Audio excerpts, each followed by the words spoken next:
Okay, so good afternoon, everyone. I am Miss Jasmine Milea P. Alfonso, a special education teacher from Siena College Incorporated, Quezon City. And I am here to discuss and give you some information about mainstreaming and inclusion in special education. And I hope that I can be able to share with you enough points and ideas when it comes on mainstreaming and inclusion in special education. And I hope also that you will take down notes on the things that we are going to discuss for today. Okay? So this will just take a maximum of 1 hour for the discussion, and I hope that you'll get something, okay, on this discussion. So without further ado, let us now start our discussion about mainstreaming and inclusion in special education. Okay? So before I go on the first part of this slide, let me ask to you first, okay? What comes in your mind if you hear the word mainstreaming and inclusion? Maybe there are a lot of words that comes in your mind, right? But before acknowledging those words, let us first refresh our mind on the definition of special education. Okay? I know that you already had a discussion about special education a while ago. But let us first refresh so that we will not forget the connection of two important words, mainstreaming and inclusion in special education. Okay? So, when we say special education, there are different words or a lot of words that is connected on this word, right? Siguro, some of you might connect the word autism. Yung iba naman, they might connect the word deaf. Or some might also use the word special child, right? Or you may also connect the word PWD or persons with disability. And all of those words are really connected when we say special education. Okay? That is correct. But let us know the definition of special education. What is special education? Let's just refresh it, okay? So according to Education for Persons with Special Educational Needs or EPSEN Act 2004, special education is a restriction in the capacity of the person to participate in and benefit from education on account of an enduring physical, sensory, mental health, or learning disability, or any other condition which results in a person learning differently, the word differently, from a person without any condition. So, in other words, when we are talking about special education, the child or the learner or the person has another learning style or is learning differently from a person who is not diagnosed of having a disability or any condition.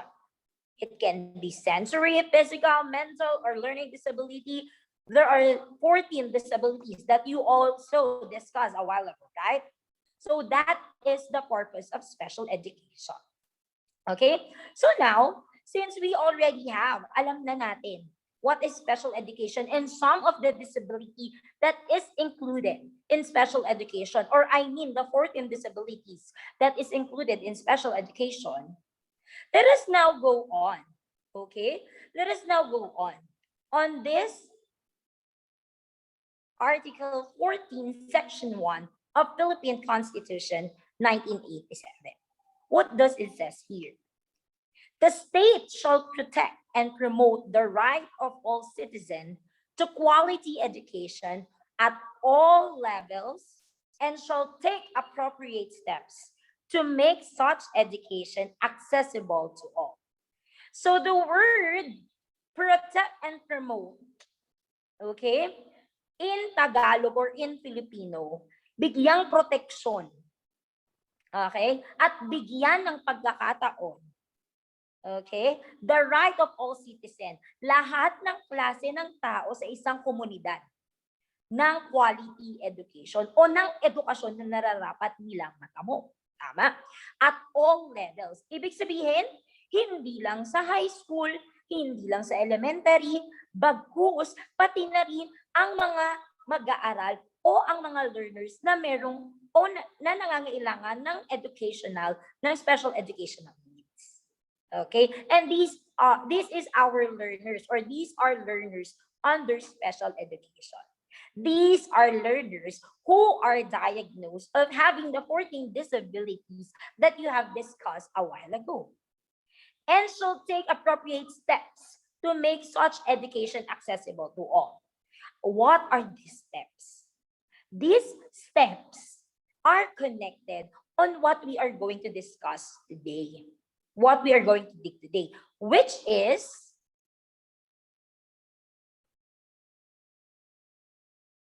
mainstreaming and inclusion. Again, mainstreaming and inclusion. Okay? I know, okay?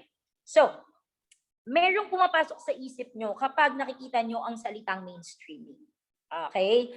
There are people who use this in social media. Ang mainstream naman yan. Okay? But mainstreaming on our discussion today is different from that mainstream. Maybe it is connected, but it's a different thing. Okay? And also, you are also encountering this word inclusion, right? But let me tell you that this inclusion word is another different thing. It might connect with the inclusion or the usage of inclusion in some other situation, but in special education, we must understand the difference of these two. Okay, of mainstreaming and inclusion, right? So what is the difference?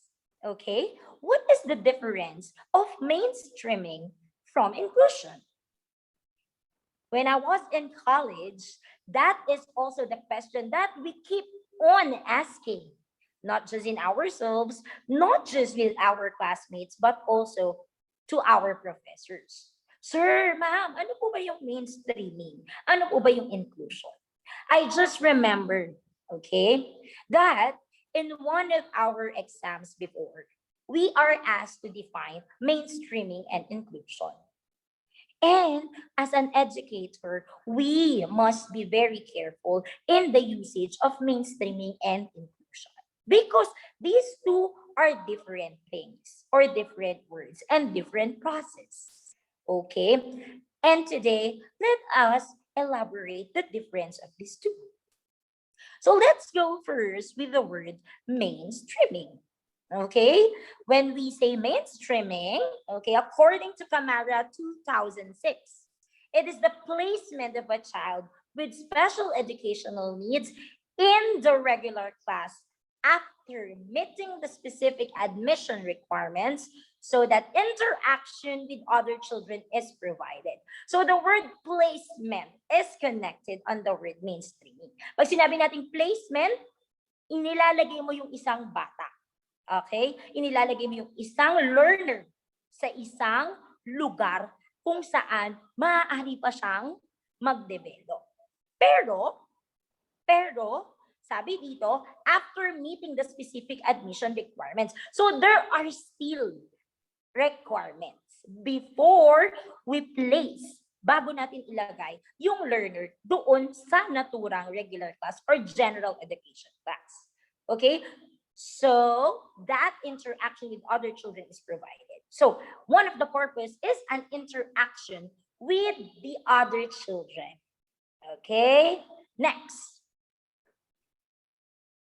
According to Salen 2005, mainstreaming is access to general education curriculum and instructional and social activities. That is correct, okay? But let me be clear on this part, okay? When we say access to general education curriculum, it doesn't mean, okay? It doesn't mean that the child, okay, will get all the subjects. Okay, later we will discuss why not all the subjects when we are talking about mainstreaming. Okay? But the instructional and social activities are also included. Okay? You will understand later bakit hindi lahat ng subject muna kapag mainstreaming. Okay? So, again, according to Salin 2005, it is a part-time to full-time placement in general education classrooms. That's what I am telling you. Bakit hindi lahat ng subject? Because when we are talking about mainstreaming, it is just a part-time. Pag sinabi natin part-time, hindi pa to buo. Okay? Di ba sa trabaho, konting oras lang. Hindi buong oras. Hindi buong pagkakataon. To full-time. Pero hindi sinabing full-time na. Papunta sa full-time. Meaning, you are what? You are training the child to go on a full-time. Okay? From part-time to full-time. That is mainstreaming. Okay? The word part-time is very important, but it didn't say that it is full-time. Papunta sa full-time. Okay? Next. According to Salin, again, 2005, foster the academic, social, emotional, behavioral, and physical development of students and to prepare them to be contributing members of society. And that is correct. Kaya nga natin mini-mainstream para ma-develop natin sa kanila yung academic, social, emotional, behavioral, and physical development. But it doesn't mean na lahat ng gusto natin ipapagawa na natin sa bata. Kasi nga, according to Camara a while ago, there are still assessment needed or there are still requirements. Okay? So that is mainstreaming. Okay? So the ultimate goal of special education is the integration or mainstreaming of learners with special educational needs into the regular school system and eventually into the community. That is according to Article 1, Section 5 of Child and Youth Welfare Code, PD number 603. And that is correct. That is really the goal of special education. Ma-integrate at ma-mainstream. Okay? Pag sinabi natin mainstream, mailahok yung bata sa mga pagkakataong kayang makalahok ng bata sa isang regular classroom setup. Okay? Don't forget that. So what are the important things to consider in mainstreaming? Of course, there are really important things to consider so that you can be able to know if a child is ready for mainstreaming. Okay? And this is the part-time placement of the student to a regular or let me say general education class. Okay, just an added info, we now use general education class instead of regular class. Okay, so what are the important things to consider? First, students. Okay, why do we need to consider the students? We need to consider the students because these are the members of the general education class wherein isasama mo yung bata na galing sa special education. It's important that you consider the students that he or she will be placed in a mainstreaming. Okay? And also, when we say students, the student itself. As what Kamara have said a while ago, there are requirements that is needed. Okay? We need to know the student and if the student is capable of doing or be included in a mainstreaming process or placement. Okay? Next, we also include here the deliberation of teachers. Why? It is very important that the special education teachers of the student is ready and knows and recommended the student for mainstreaming placement. Okay, we cannot do mainstreaming placement unless the special education teachers or the teachers involved on this student who will be doing mainstreaming is recommending him or her. Okay, Next, chronological age and neurodevelopmental age. This is an important part of mainstreaming placement. We cannot place a child, or we cannot mainstream a child or a grade 1 child on a grade 1 class if the child is not yet ready on the level or the academic level of that grade 1 level. Okay? It's important that we consider 1 year lower, since this is just a part-time placement. Okay? Okay lang. 1 year lower. Kasi we are not, okay, we are not yet aiming for full-time. We are going to try first, okay, if the aspect or the skill of the child is suited on this level. That is why we need to consider the chronological age and neurodevelopmental age. Sometimes, if a child is 12 years old and he or she is diagnosed having a disability, okay, sometimes his or her neurological developmental age or neurodevelopmental age is not suitable on his or her chronological age. And we must consider that. Okay? Schedule. Schedule is very important. Yes. Since when we say mainstreaming, the child is not yet in the general education curriculum. He or she is not full-time in general education curriculum. He or she is just having a part-time, okay, on a specific subject or subjects. Not all subjects. That's what I'm telling you a while ago. Hindi lahat ng subject. Okay? We must consider the schedule and subject that will fit the child's skills and academic development, or what he or she can do based on his or her chronological and likewise neurological age. Okay, that's what I'm telling you a while ago. That is the meaning of part-time. And yes, they have the opportunity on a general education curriculum, but not all the subject muna. Okay, because it might bombard the student. Pwedeng malito ang student, pwedeng mas lalo siyang mag-regress, pero pwede rin naman siyang mas mag-develop. And that is our goal, right? Pero hindi natin pwedeng mag-isang bagsakan.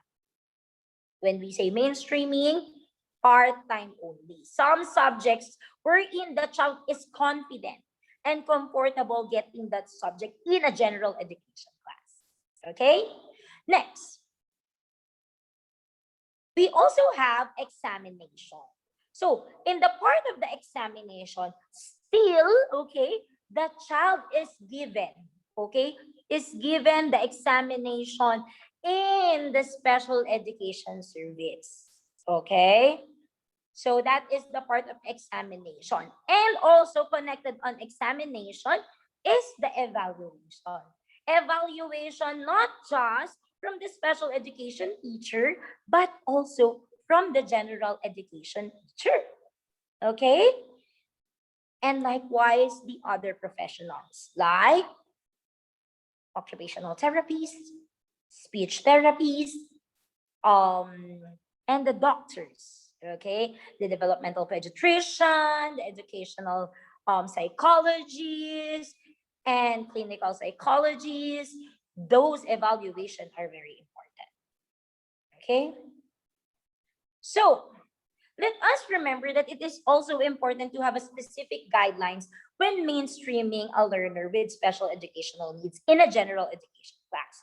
Yes, na-mention natin yung mga important points, right? Pero it is also important to have a specific guidelines when we are mainstreaming a learner with special educational needs in a general education class. And what are these guidelines? Let me share to you some of our guidelines on the mainstreaming practices that we do in our school, okay? But you can also make your own guidelines in your school, okay? So those are the guidelines, okay, that we have. And it is not just for the general education teacher, but likewise for the parents. Okay? Because they need to be ready. Okay? So this is our guidelines when we have face-to-face. Okay? We are going to revise it also because we are planning to have a mainstreaming through online classes. Okay? So when we say guidelines, everything that must be considered not just for the gen ed teacher, but most especially for the student itself. Okay, so one example there is general education students are oriented. That is very important. Okay, it's very important that i-orient nyo yung mga bata under general education class so that they will not be shocked, they will not be culture shocked, okay, and they will be more accommodating and accepting. Okay, another one, mainstream students is required to do the same homework quizzes. Yes, on the specific subjects that the students will take up. Okay? This is also an example of the mainstreaming schedule that we do in our school. So it's very important that you know who is the advisor, the SPED grade level, the mainstreaming subject and level. Okay, as you can see, our student there is grade 8, but his mainstreaming subject and level is for grade 7. Why? That's what I'm telling you a while ago. It's important to consider the chronological and neurological developmental age. What is neurological developmental age? This is the level of the academic thinking of the child, the way he think, he or she thinks, the way he or she understand the lessons. Okay, we must consider that. Also, the day and time, because the child is still attending classes in special education. Okay, likewise, the grade and section that he or she will attend, and who is the general ed teacher or subject teacher. Okay, so those are some of the important things that we need to consider. And you might also consider that when you mainstream students from special education to the general education class of your school. Okay? Okay. So since we're done in mainstreaming, now let us go on to the next part of our discussion and the next word that we need to understand it also. So according to Jess Jackson, when everyone is included, everyone wins. And I agree with that. And I think lahat naman tayo nag-agree with that. No one wants to lose, but there are times that we need to lose, right? But then, if we are all included, even if we experience losing on something, we can also feel winning since we are included. Alright? So, iba ang pakiramdam kapag ikaw ay kasama. Kapag ikaw ay kasapi. Di ba nga? Sa pagkakaibigan, there are moments na nagtatampo tayo kasi parang minsan hindi tayo sinama. That is also what Jess Jackson wants to reiterate or wants us to understand. That when everyone is included, everyone wins and everyone feels accepted. Okay? Now, let us go on this word, which is inclusion. What is inclusion? So we're done with mainstreaming. You already know mainstreaming already. What is the difference of inclusion to mainstreaming? According to Anna Greco of Education Week 2019, inclusion by definition involves carefully assessing a child's need and then implementing a strategic plan to support that child within the general classroom setting. When we say carefully assessing, the child will undergo stages before being included on a general education classroom fully. Okay, there are strategies that needs to be collaborated so that we can support the child within his or her stay in a general classroom setting. Okay? Next. According to the Institute of Community Inclusion, Inclusion is attend general education classes with peers from preschool through college and continuing education. And that is correct. Okay? He or she is fully, okay, attending the general education classes. And according to Adriana's Pinantoan 2013, inclusion is an educational practice whereby students with special educational needs are fully integrated into the general education classrooms at a school. Okay? And it is very present and clear on the word fully. When you compare it and differentiate it with mainstreaming, mainstreaming is part-time or partial, and inclusion is fully or full-time in a general education class. Okay?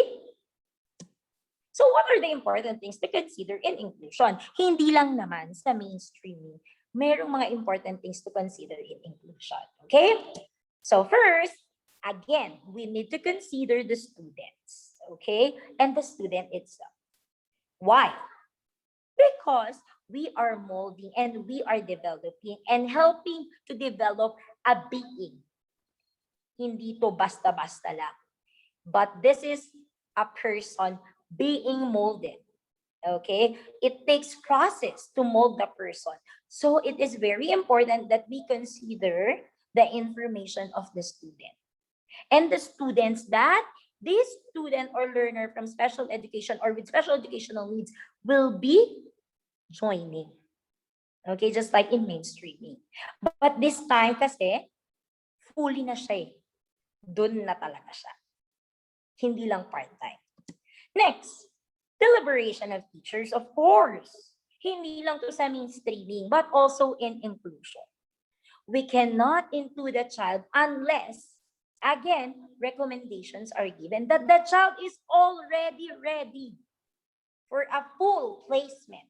Not just a part-time, not just partial, not just mainstreaming, but a full placement in a general education class with 10, 20 more students. Okay, and teachers from special education and general education will deliberate and collaborate for this recommendation. Chronological age and neurodevelopmental age. Yes, of course, it is still important in inclusion. Why?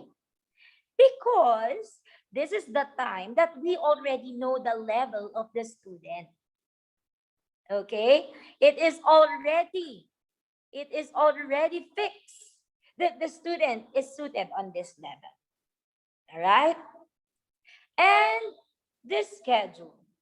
On this part, on inclusion, the schedule is already focused on the general education class. And yes, maybe special education, or yeah, I agree that special education services can still assist the students who is already included in the in the general education class. But always remember that the schedule of this student is already in the general education schedule. Subject or subjects. This time, it is not just a certain subject or two or more or three subjects, but all the subjects in the general education class. Because we already examine the students, he or she will get his or her exam on the general education class, and he was or she was evaluated already that she is capable and she can perform in a general education class setup. Okay, without a major assistance of the special education services. But still, we can still collaborate. Okay, the general education teacher and the special education teacher can still collaborate. But let me remind you, when we say inclusion, the child is recommended and evaluated and examined that he or she can already perform in a general education class. All the subjects. Okay?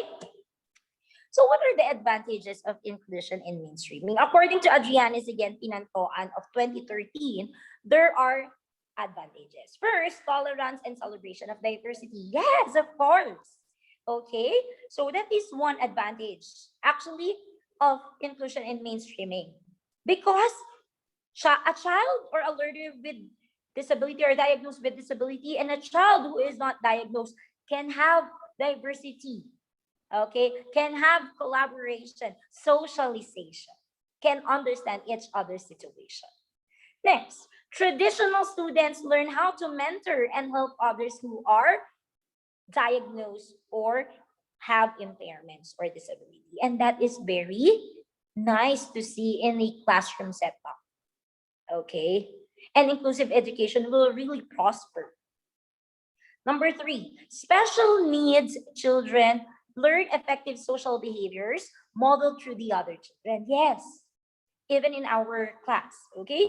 The students who are more advanced than those students are who are than those students who are going through developmental stages copies or being modeled by another student, and that is very nice to see. Okay, and modeling is one of the best practice that we also use as teachers, right? So that our students will learn, and it is also effective in social behaviors. Number four, higher expectation on the student. Yes, advantage, but there are still limitations. These higher expectations are like um more hope that the student can be able to use his or her ability. Okay. Number five, access to general curriculum. Yes. Okay. Through mainstreaming and inclusion, we can be able, or just the learners under special education can be able to access the general education curriculum. And less isolation. That is correct. Less isolation will be observed in a school or in an educational community or an education community. Number seven, greater access to teachers, resources, and many more. And that is correct. So in our school, our students under special education have greater access. Okay, they were able to meet other teachers from the general ed class, other students from the general ed class. They can be able to attend programs for the whole school. So those are the access that this mainstreaming and inclusion is giving us. That is the advantage. Okay, so in a simple manner, when we say mainstreaming, it's partial. When we say inclusion, it's full. When we say mainstreaming, this child is still in special education, but attending some subjects and some schedule in general education. But when we say inclusion, the child is already or fully included in the general education class. In mainstreaming, subjects depend on the learner's capability, and in inclusion, all subjects are being taken by the student or the learner. And for mainstreaming and inclusion as one, it includes the child not just in the education but in the community. Ibig sabihin, both, okay, both words or both process and placement includes the child. Okay, it's just some in mainstreaming, partial in inclusion po. And it is not just in education, hindi lang sa education, pero pati na rin sa community. And that is one of the important things that we need to know and consider in doing this kind of placement. All right. Okay, so if you have questions and clarifications, feel free to send your questions. Okay, and if we are going to have time, we will answer it. Okay. So to end this talk about mainstreaming and inclusion under special education, I just want to leave you a very strong wisdom or words of wisdom from Max Diffrey. We need to give each other the space to grow, to be ourselves, to exercise our diversity. We need to give each other space so that we may be both give and receive such beautiful things as ideas, openness, dignity, joy, healing, and inclusion. I hope that you have learned something today, and I hope that you get some important points about mainstreaming and inclusion. Again, thank you for listening. God bless, and I hope that everyone will have a good day. Again, this is Miss Jasmine Malaya P. Alfonso, your special education teacher. Thank you.